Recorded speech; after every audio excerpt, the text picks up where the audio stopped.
Hello guys, good evening.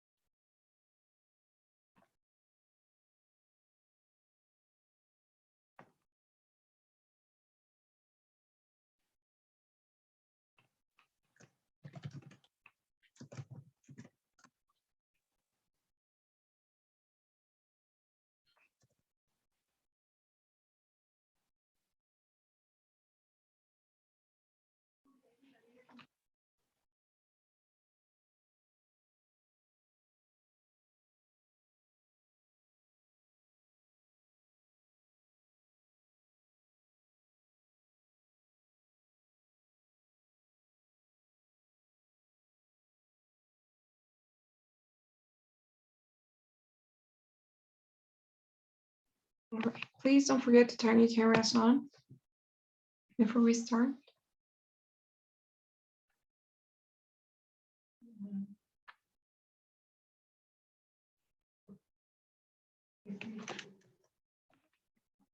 You over?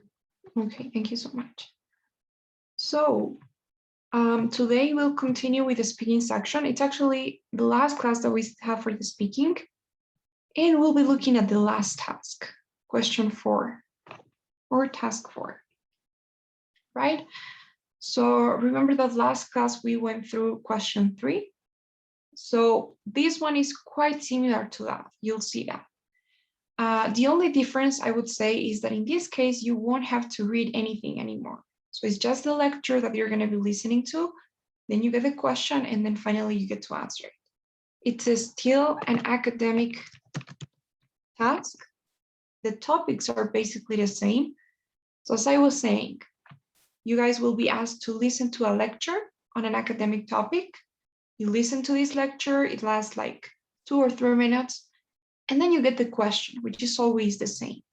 Using the points and examples from the lecture, explain whatever it is that you have in the topic. All right, the timing is the same, exactly the same. 30 seconds for you to prepare your responses and 1 minute to speak. Okay, so you listen to the lecture, get the question, 30 to prepare and 1 minute to speak. Is that okay? Any questions so far? All right. Now, as I was saying earlier, the topics are exactly the same that we had for the previous one. I'm not going to repeat what they were. I mean, I'm not going to explain them again, but remember it was psychology, biology, and business, right? Those are the most common ones. Of course, there's a minimum chance that you can have something different, but you're more likely going to find one of these 3 in an actual TOEFL test. Of course, when you practice somewhere else in some website, there are many different topics, but in the actual test, it's probably going to be a psychology, biology, or business topic, right? Remember psychology about our mind, biology, animals and plants, and business, marketing, advertising techniques, strategies, kind of thing. So is this okay? Before we move on. All right, now here's what's important. This is the most important part to see, I would say, and this is the structure of the lecture. So this is how the lecture is going to be structured and how you need to structure your response. Okay, so in the lecture at the beginning, during the first 30, sometimes even more seconds, you have a short introduction to the topic. So the professor, a college professor, is going to introduce the topic, something like, hello class, today we'll be looking at this topic. All right, so you need to catch that, pay attention. And let's say that, for example, you have something like pollution.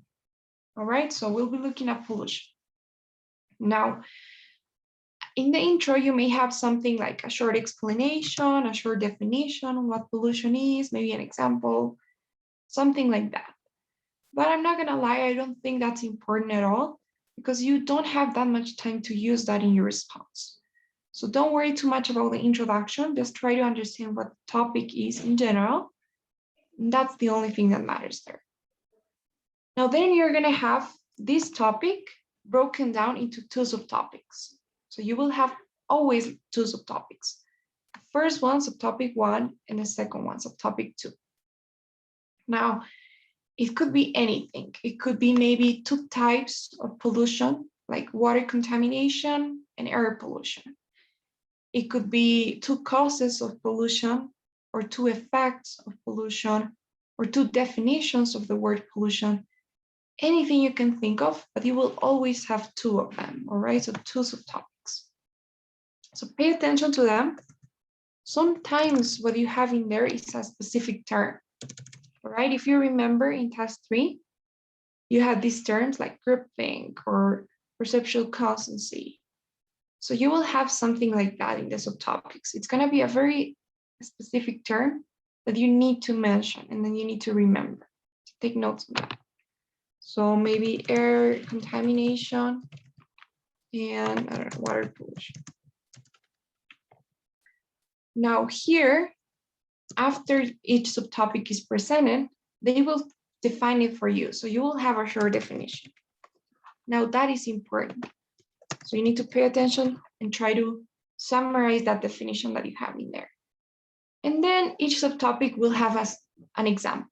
So if it's air contamination, maybe you have something like, I don't know, the name of the gases that pollute the air, or something about CO2. If you have water pollution, maybe you have a specific river, I don't know, blah, blah, blah, rivers being contaminated, and some details. But overall, that's what you guys will have. All right, a short intro where you have the topic, then 2 subtopics, their definition, and an example for each one of them. Okay, so does it make sense? Do you have any questions?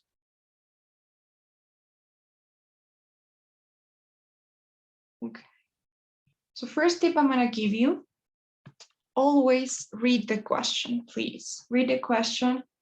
It can give you a good idea, a good summary of the intro, because I'm not going to lie, sometimes the introduction is what makes it the hardest, because it might be too long. You know, sometimes the intro is like maybe 40 seconds long, and you need to make sure that you just summarize it and mention the topic. You don't need to go into details in there. And that's the mistake that most people make, because in your response, you're going to have a short intro in which you need to summarize the intro. But a lot of people are going to get into too much detail in the introduction and spend like 30 seconds just describing what the topic is. And that's a terrible idea, because you're not going to have enough time to mention the 2 subtopics. So that's why I'm saying, try to read the question and try to use it, because it's probably going to be a very good summary of the intro. So you can paraphrase it, repeat it. You will know what I mean when we get to the example. But remember to always read the question, and you can use that in your response. Now, some more tips I can give you. In your response, you guys are going to have to use some reporting verbs, like claims, points out, describes, mentions, explains, what have you. And they have to be in the simple present, because they are facts, and these are not something that you are saying, right? Something that the professor is saying. Second thing, the lectures usually have a structure that's quite similar to a written paragraph, which means that pay attention to transition words, to connectors. They will give you a hint on the structure of the lecture. So if you have something like, on top of that, you probably have the second top topic. If you have to illustrate, it's an example. So pay attention to those. Remember that you have limited time. 60 seconds is not a lot, especially when the lecture lasts like 3 minutes, right? You need to summarize that in one. So you're gonna have to leave some things behind. Don't worry too much about the details. They don't want you to be that specific and repeat every single thing or cover everything. You just need to summarize it in your own words and try to make it easier to understand. So even if in the lecture you have some things that are not as understandable as you would like, when you're in your response, you need to think like you were explaining this to I don't know, like a 13-year-old kid, maybe. So you need to make it understandable, summarized in your own words. You can include some details, but you don't need to go over with them, just some of them. And finally, even though you have limited time, try not to speak so fast, because that makes us more likely to make more mistakes, grammar mistakes, which is not ideal, of course. And try to also speak with enthusiasm, like you were passionate about this topic, like you were another professor, trying to explain this to somebody. I think that helps too with articulating the words, with having a good intonation, that kind of thing. So yes, those are some tips I could give you. I don't know if you guys have some questions now.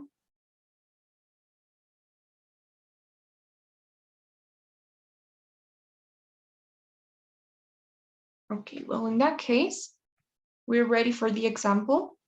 I'm gonna play the first lecture. It's a business one.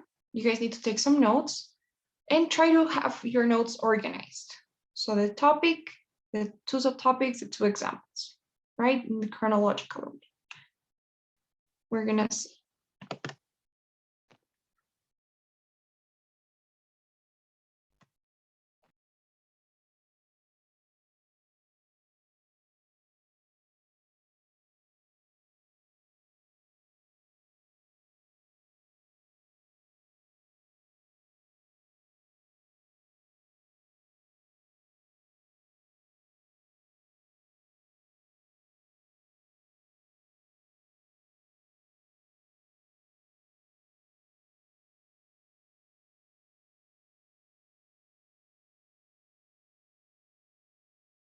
Listen to part of a lecture in a business class. If a consumer has to choose between two products, what determines the choice? Assume that someone, a purchaser, is choosing between two products that cost the same. Okay, if people have a choice between two identically priced products, which one will they choose? They choose the one they think is of higher quality, of course. But what does it mean for a product to be a high-quality product? Well, business analysts usually speak of two major factors of quality. One factor is reliability, and the other is what we call features. So reliability. What's reliability? Well, a product is reliable if it works the way we expect it to work, if it can go a reasonable amount of time without needing repairs. If a product, a car for example, doesn't work the way it should and needs repairs too soon, we say it's unreliable. So product reliability means basically the absence of defects or problems that you weren't expecting. It used to be that when people thought about product quality, they thought mainly about reliability. Today, it's different. People do still care about reliability, don't get me wrong. It's just that manufacturing standards are now so high that, we'll take cars for example, today. Today's cars are very reliable. So reliability is important, but it's not going to be the deciding factor. So if reliability isn't the deciding factor anymore, what is? Features. All those extras, the things a product has that aren't really necessary, but that make it easier to use or that make it cool. For example, new cars today are loaded with features like electric windows, sunroofs, air conditioning, stereos, and so forth. When people are comparing products today, they look at features because reliability is pretty much equal across the board. And that's why manufacturers include so many features in their products. Using points and examples from the lecture, explain the two major factors of product quality and how their role in consumer decision-making has changed.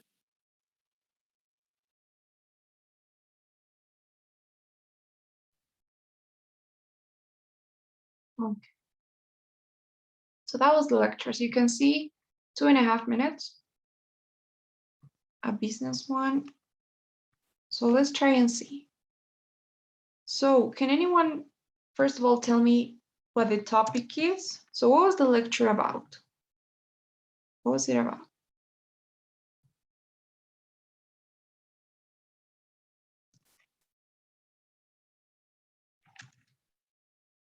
Product quality, maybe. Product quality, okay. Perfect. Anything else?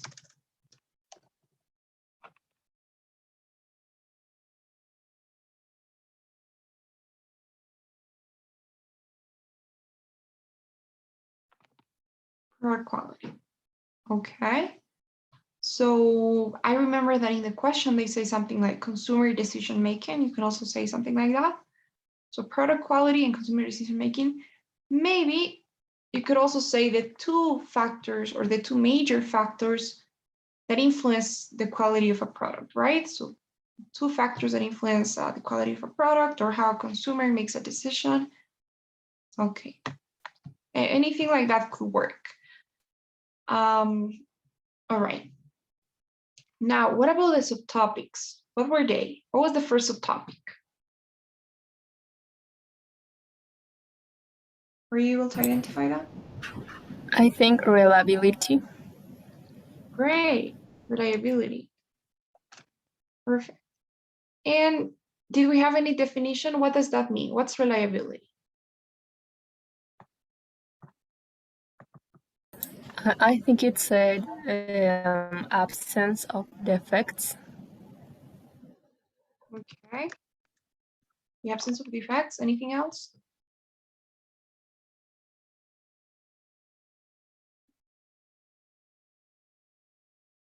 Reliability, the absence of defects. Anything else? Something that works well, it could be. Okay, a product that works well. Nice. The way that you're expecting that product to work, you know. Okay. And I think it's also supposed to last like a considerable amount of time. All right. Now, what is the example that the professor gives for that topic? How does, or in this case, it's a she, right? So how does she illustrate this topic of reliability? What example does she give?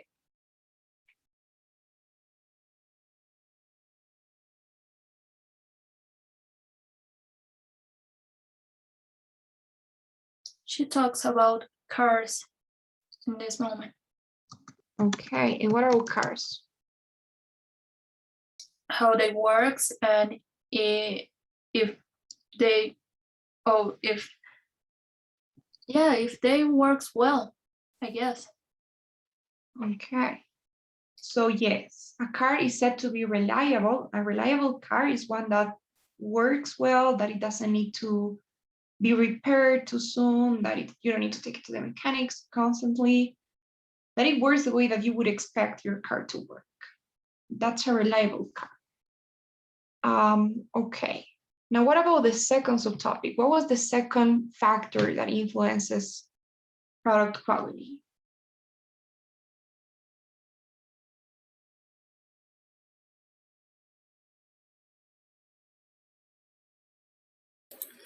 Features. Features, that's right. And what are them? What are features?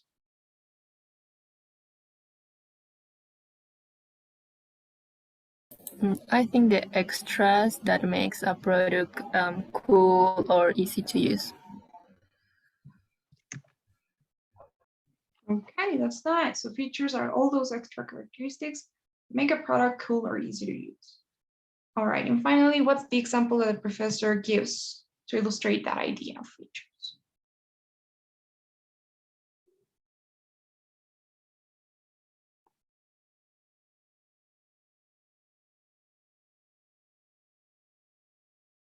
She talks about electric windows, stereos, and that type of things in cars right now. Okay, perfect. Electric windows, stereos. All right, so that's enough details. Okay, anything else you guys would like to add to this outline? Okay, so that's enough. That's something that you should have in your notes. The most important part will be the topic, product quality, reliability features, and the examples, right? Cars, electric windows, blah. So in your response, that's exactly how you're gonna organize it. You'll start with a short introduction, as always, and I really mean short, in which you need to tell me the topic and its relationship with the two subtopics. So what I mean by that is you need to tell me something like the lecture, or in the lecture, the professor discusses product quality and the two major factors that influence a consumer's decision. Okay, so I'm using that, the two major factors that influence a consumer's decision, so that then I can tell, I can explain what those two major factors are. So to start, he talks about reliability, and furthermore, we have features. But you, in the beginning, in your introduction, you need to tell me the topic, product quality, consumer decision making, and its relationship with the two subtopics. Okay, so the lectures about this and the two major factors, or the lectures about pollution and its two causes, or two definitions of the word, whatever you have in there. Okay, that's at the beginning. So it should be really short. That's why I say try to summarize it, try to use what you have in the question. Shouldn't be more than 15 seconds. And then as quickly as you can, you move on to the two subtopics. Since you have two, try to use transitions. So to start, furthermore, on the other hand, what's more, and reporting verse 2, right? The professor describes, the professor explains, mentions. So in the first one, you just describe the first one. So to start, the professor describes reliability, which is, and then you define it, right? Which is defined as the absence of defects in a product when a product works the way the consumer expected to work, when it lasts a good amount of time without needing repairs. And then you give the example. For instance, the professor mentions how cars are said to be reliable when they work the way you would expect them to work, when they function in an appropriate way, whatever. And then you move on to the second one, right? So furthermore, she explains features, which are all those extra characteristics that make the product easier to use, that make them cool.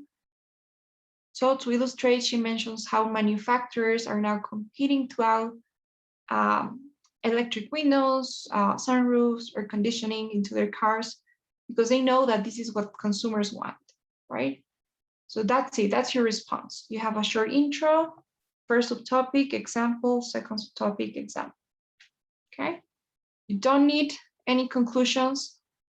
Unless you have extra time, you can do something like, those are the two, the two major, or the two deciding factors that drive a consumer's decision, okay?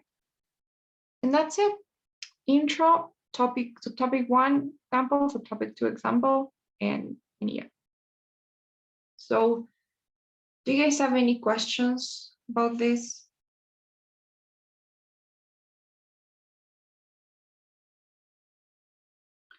As you can see, it's important to have some. Yes, Melanie? I have a question in general of the speakings.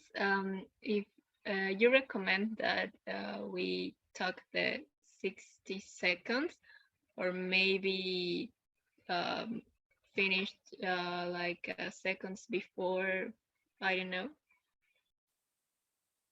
Okay, so I mean, it's difficult to control for how long you speak, but I would say from 50 to 60, that's ideal. You can try not to speak less than that and like have 15 or 20 seconds in there. But if you have like 10 extra seconds, maybe you can do the conclusion. But I would say try to use the 60 seconds that you have. You have a lot of information. You can try to summarize. So try to use the 60 seconds you have. Of course, it's another completely different thing to run out of time and go over the time. But so I would say, 58, 55 seconds, 53, from 50 to 60, not less than that. Okay, thank you. Okay. So yeah, because I would say you have some information. Any other question?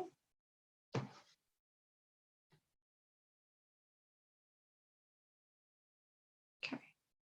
As you can see, it's really important to have some vocabulary related to these topics, because that also counts. If you say something like the lecture is about how a person or how someone, I don't know, decides what thing to buy, it's not the same as if you say the lecture is about how a consumer or a customer or a purchaser decides what product to buy, right?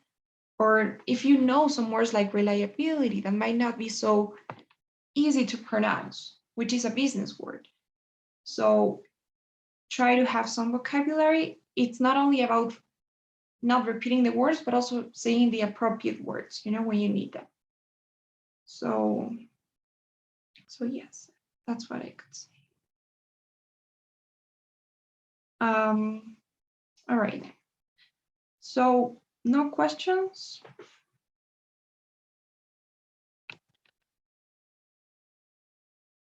Okay, in that case, does anyone want to put everything together, come up with the response? The one that we just did? We just need to try to remember, so that we can see how it goes with the timer and everything.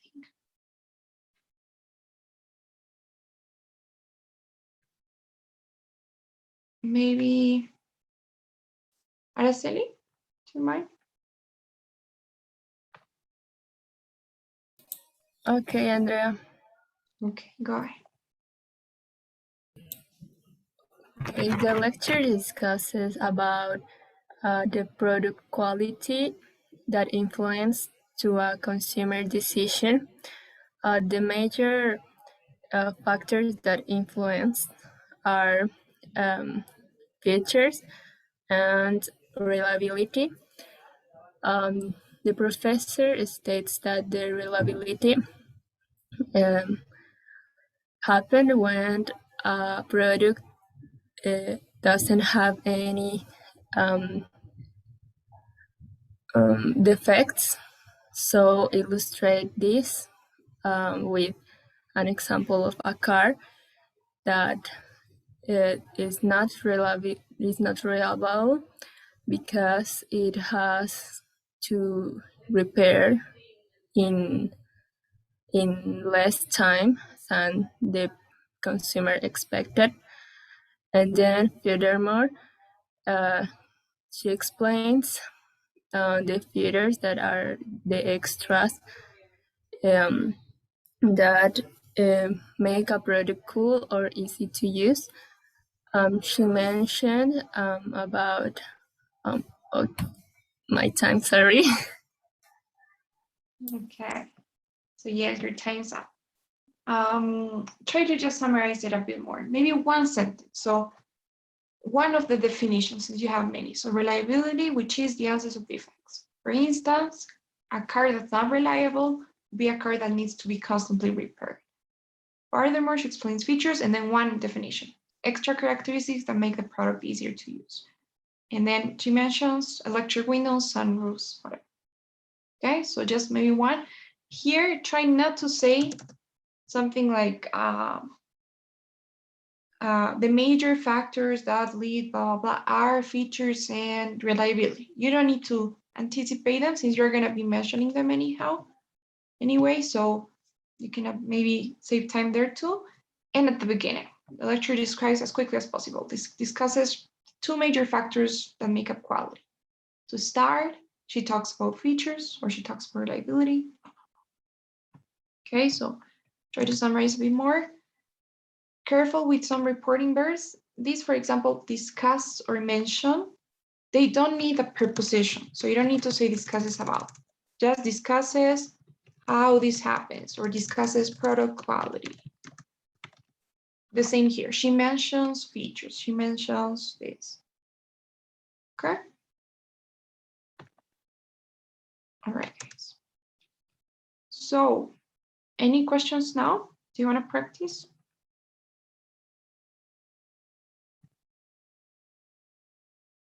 Okay, let's practice that. So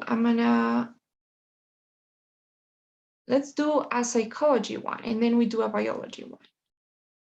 So I'm gonna play the lecture.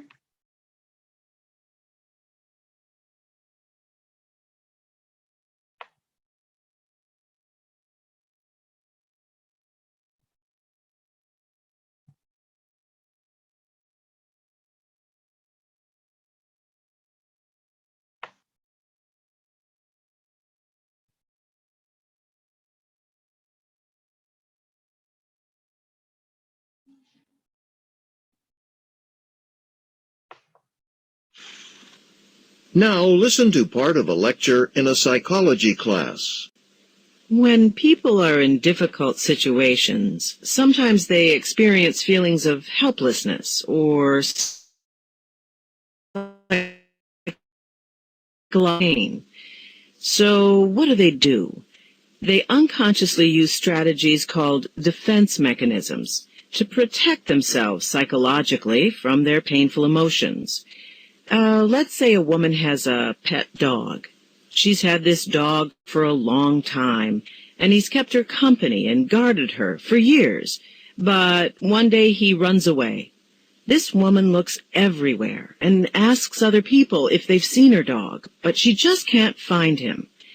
Now, she feels helpless and sad because she misses her dog. So she'll unconsciously find ways to deal with her painful feelings. One defense mechanism she might use is fantasy. With fantasy, the woman uses her imagination. So instead of just feeling helpless and sad about her lost dog, she invents a happy story in her mind. She might imagine that a nice family found him and feeds him, and that he's really happy with them. She'll picture the dog playing, running around, having fun. Because of this fantasy, she doesn't have to feel sad about her dog running away. It's a fantasy. It's not real, but it keeps her pain away. Another defense mechanism she might use is what we call sublimation. Sublimation is different from fantasy because sublimation isn't about pretending. It's about turning negative emotions into something useful, practical. So the woman might start a dog training school.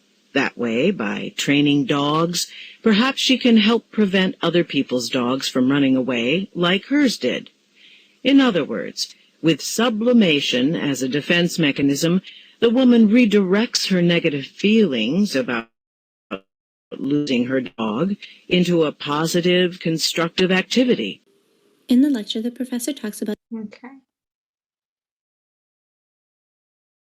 So here's the question.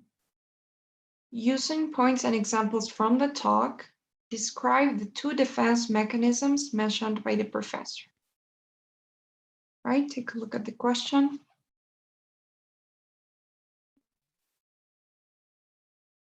Okay, so now you will have 30 seconds to prepare your responses.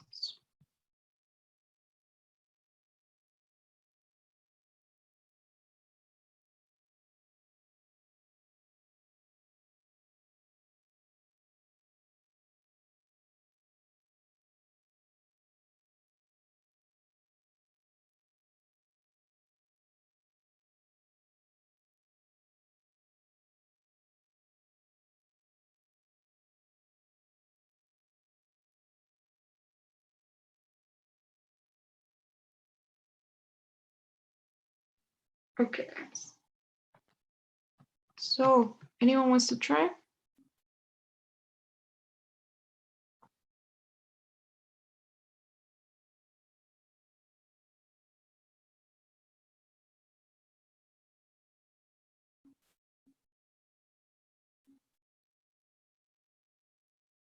No? Maybe Daniela, wanna go? Okay.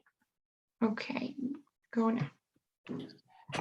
So the lecture discusses about defense mechanisms, and it talks about how people try to use these defense mechanisms to protect themselves in difficult situations. For example, she used a woman who loves her dog and her dog just ran away. So she mentions about two defense mechanisms.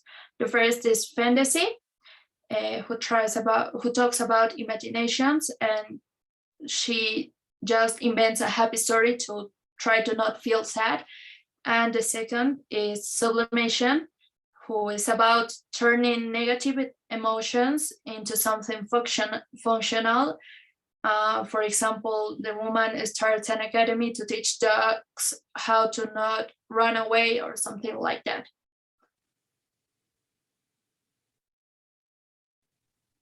Okay, that was nice, amazing. That's a really awesome first try. You made it in time, you mentioned everything, even though I was a bit worried at the beginning because you even had time to explain a bit of what defense mechanisms are. So, okay. One thing I want to say, I really like what you did with the example. So you see how when the two examples are about the same thing, in this case, it was the same woman losing the same dog. So you can do what Daniela did. So you can say, lecture discusses defense mechanisms. And to illustrate it better, the professor provides the example of a woman who loses her dog. So there you're just giving the context of the example so that you don't have to repeat anymore here. And then you just go ahead and do what Daniela did, right? So she could deal with her pain in two ways. First, the professor describes fantasy, which is, making up a happy story in your mind. For instance, the woman might imagine that this has happened. Furthermore, she explains sublimation, which is turning this into that. And then the woman might do this thing. So when the example is the same, you can say something like that and illustrates this with the example of whatever. Right, so it's a really good idea. It saves a lot of time. Okay, what could I say? Some comments, remember these verbs, discuss and mention, explain. They don't need about, right? They don't need any preposition. So the lecture discusses defense mechanisms. She mentions sublimation. And yeah, maybe just that, careful with some structures too, like try not to or how not to, right? So try not to do this, how not to lose your dog. Okay, guys, so great, Neil, well done. So anybody else wants to try this one?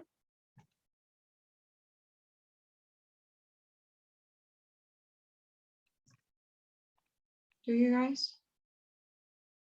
Maybe, I don't know, Melanie?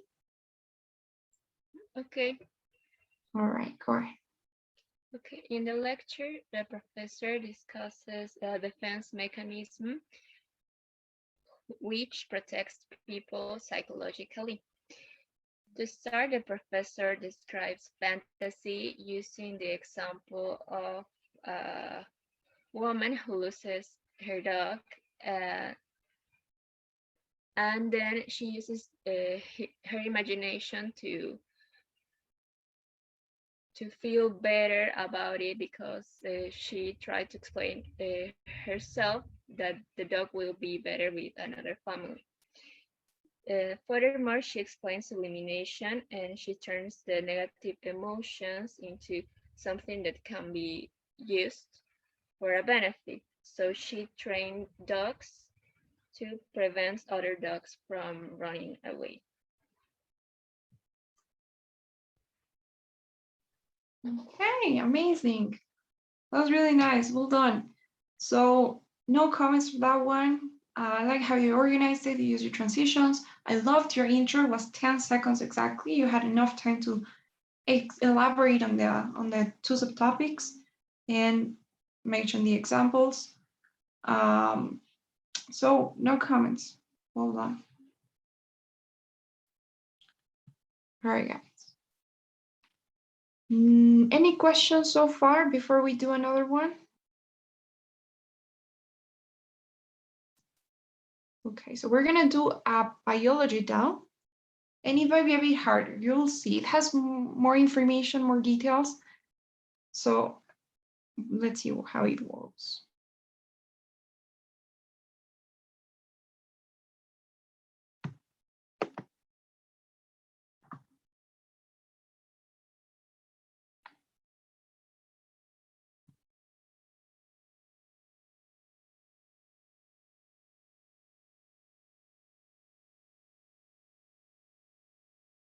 Listen to part of a lecture in a biology class. Today, I want to talk about seabirds. Now, seabirds hunt and eat fish, and well, their food can be hard to find because their food source is spread out over a large expanse of water. So what seabirds have done is that over time they've made adaptations. They've developed special characteristics that help them find food. One adaptation involves the length of the bird's wings. The albatross, for example, is a large seabird that spends most of its life flying over ocean waters in search of food, fish to feed itself, and to carry back to the nest for its chicks. Now, most birds flap their wings up and down when they fly, which uses up a lot of energy. But the albatross has these special long wings that it can hold perfectly still. It's able to fly without moving its wings up and down. These long wings allow it to glide or float on the wind, and this uses very little energy. This is important because, as I said, the albatross has to cover a huge expanse of ocean to locate food, sometimes up to 1,100 miles a day.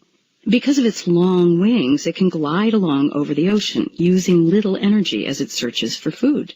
Another important adaptation of many seabirds is an acute, highly developed sense of smell. Take the fulmar. Like the albatross, the fulmar needs to find food that's scattered far out over the ocean. But the fulmar has a rather unusual advantage. It has tiny tubes inside the nose holes in its beak, and these special tube-shaped nostrils help it to pick up the scent of food.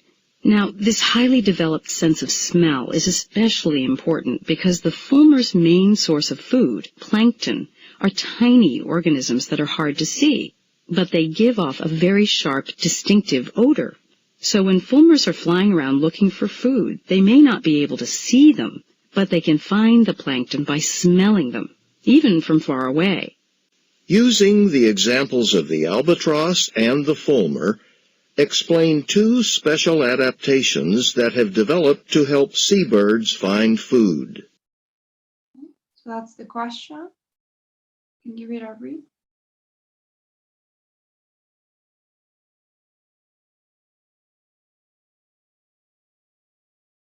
Okay, so 30 seconds to prepare now.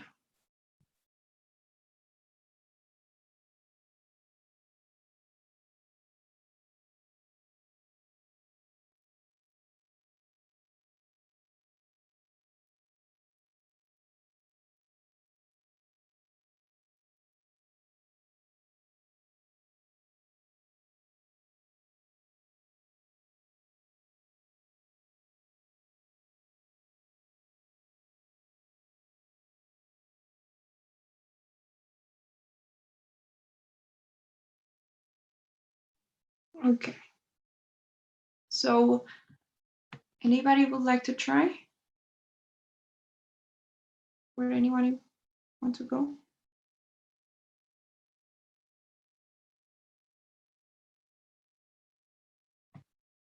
Maybe Bonnie, you there? Yes, but I didn't hear the first reason or the first characteristic.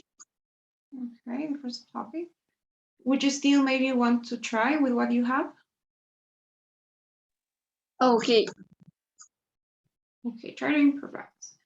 So let's go. The lecture discussed about how seabirds develop their characteristics to bring them food.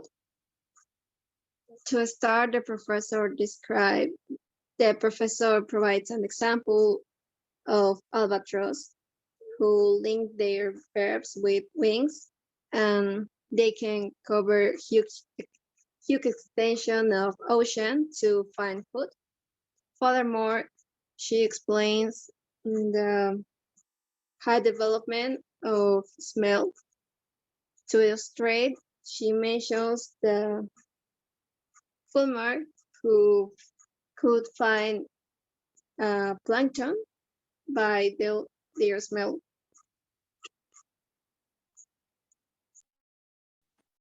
Okay, nice.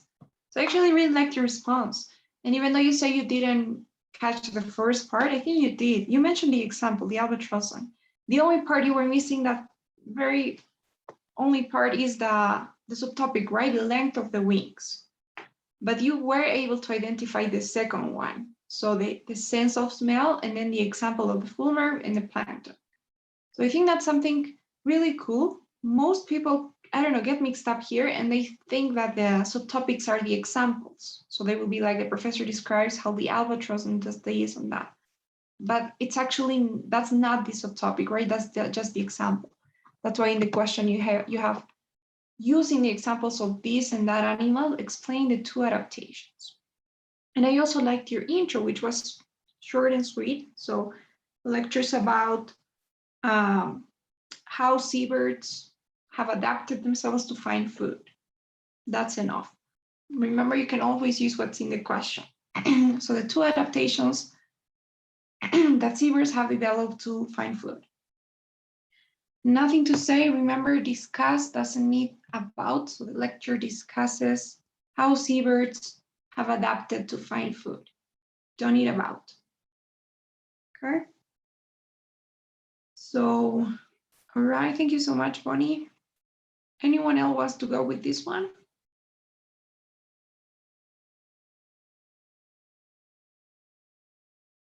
No one wants to try?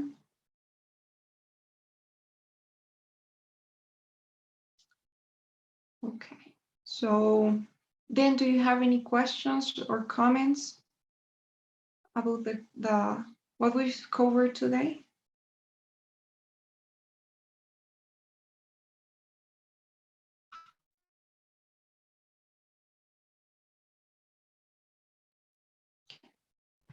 All right, then. Well, so I think that'll be it for today's class. Please don't forget to fill out the daily survey, and see you all on Thursday, next class.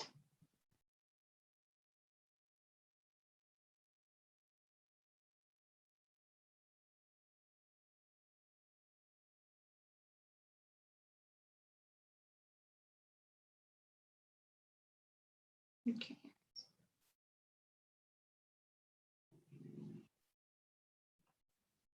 Thank you so much. See you next class.